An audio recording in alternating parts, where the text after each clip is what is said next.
So we're talking about the offense. We're talking about the Atlanta Falcons. I'm now contractually obligated to ask you about the quarterback position. Sure. What are you guys going to do? We're going to explore our avenues, like we talked about in the press conference. No different, nothing has changed since that point. We're going to check on free agency. We're checking on the draft. We're checking on aggressive moves. We're checking on non-aggressive moves. We're talking about long-term plans, succession plans. Everything's in play, and how you go about your business. Obviously you can't name names.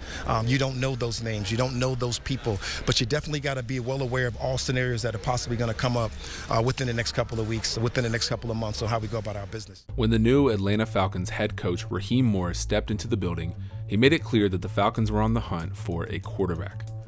Obviously, this implied Desmond Ridder wasn't going to be the guy moving forward, and thank the Lord for it.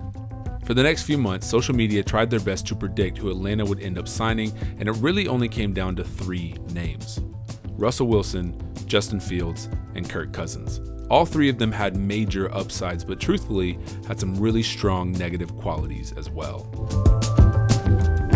My name is Cole Hedgecoth, and this is Building for Now and Later.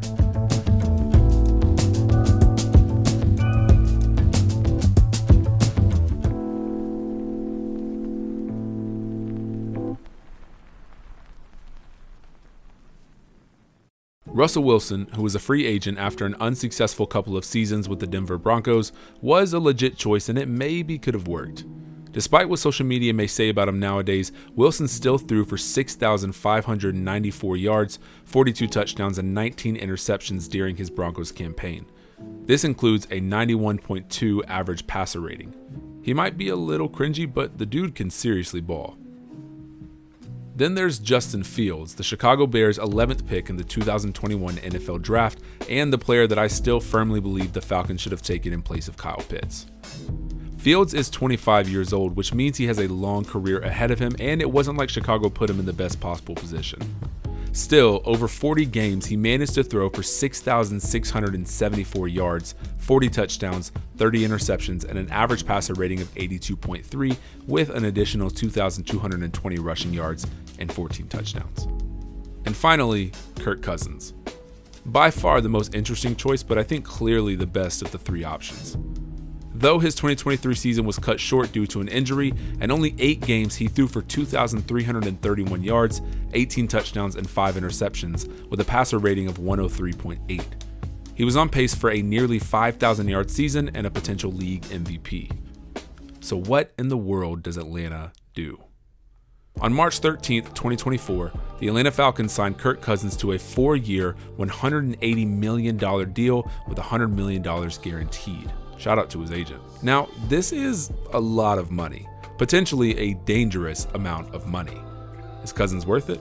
Well, we won't know the answer to that question for a couple of years. If he brings us a Lombardi trophy, well, then I'd double his salary immediately. But again, we won't know, which means it's risky because Cousins is 35 years old, coming off of a season-ending Achilles injury. But I guess nowadays the NFL is learning that you have to pay your quarterback, so whatever.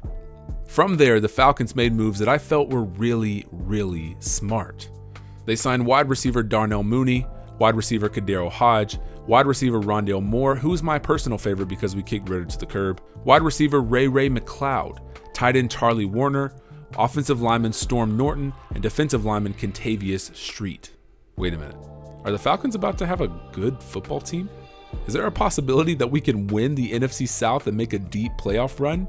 It seems like everything Atlanta is doing is so that they can win right now. This season, they 100% expect to win the Super Bowl within the next 4 years.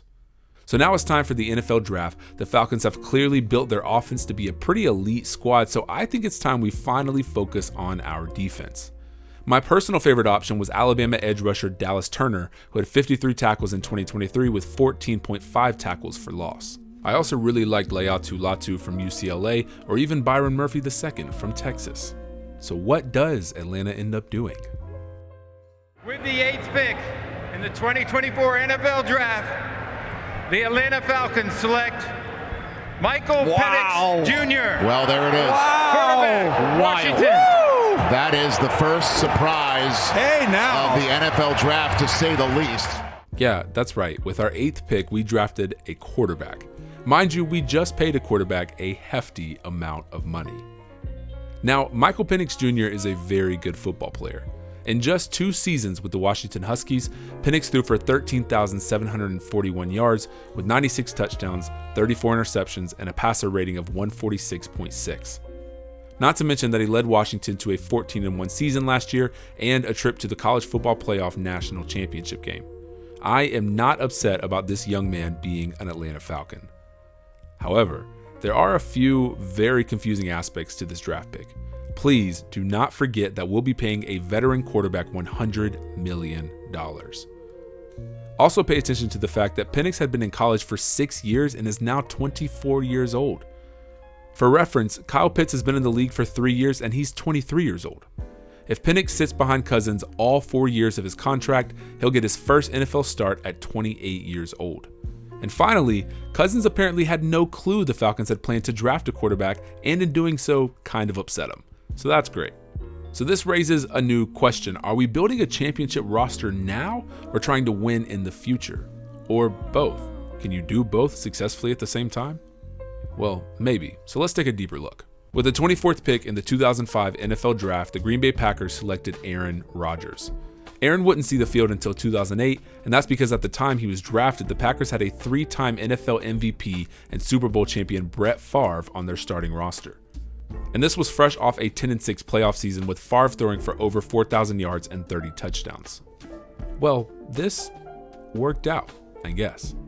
Aaron Rodgers, as we all know, went on to win 4 NFL MVPs and won the 2010 Super Bowl against the Pittsburgh Steelers, where he was named Super Bowl MVP. At his peak, Rodgers was arguably, consistently, a top 3 quarterback in the league, maybe even the best. Again, arguably. Now, fast forward to the 2020 NFL Draft, and with the 26th pick, the Packers selected Utah State quarterback Jordan Love. This was especially frustrating for Rodgers because he kept asking for more offensive weapons, and they drafted a quarterback. Rodgers won the MVP that next season, and Love didn't see the field until 2023. Well, I would also say, perhaps maybe prematurely, that this is working out. In 2023, despite his rough start to the season, Love threw for 4,159 yards, 32 touchdowns, and 11 interceptions with a passer rating of 96.1. He also led the Packers to the second round of the playoffs and just narrowly missed an NFC Championship appearance. So, does this method work? Are the Falcons onto something? Are they completely delusional? Who knows? The problem, again, going back to the previous video, is culture. Nobody believes in the Atlanta Falcons. Nobody thinks they're ever going to make the right decision. Arthur Smith was a weird hire. Kyle Pitts was a weird draft pick. Going after Deshaun Watson was a stupid decision. Abandoning Matt Ryan, drafting Drake London, drafting Bijan Robinson, drafting Michael Penix Jr., and only winning 39 games since 2018. All of that has led to some very salty fans. Off topic and just for fun, if you add a single touchdown to every game the Falcons have played since 2018, they go from an overall record of 39-60 to 66-31-2, if that tells you anything at all. So what's the point, if there even is one? I think Atlanta is in a very tricky predicament. They're trying to win now and take advantage of an extremely weak NFC South by building a championship roster, but they're also trying to secure a future. Neither of these are bad ideas, but they seem to be clashing a bit, and it's confusing the hell out of everyone. Atlanta, since their Super Bowl loss, or that weird season where they had to cancel everything and nothing actually happened, has simply just been treading water, trying to get back on their feet. It's like we've been in survival mode for the past 6 years. This season, the 2024 season, where the Falcons have yet again the easiest schedule in the NFL, is the year where the Atlanta Falcons gain some identity and maybe, just maybe, don't piss everybody off every Sunday. But we'll see.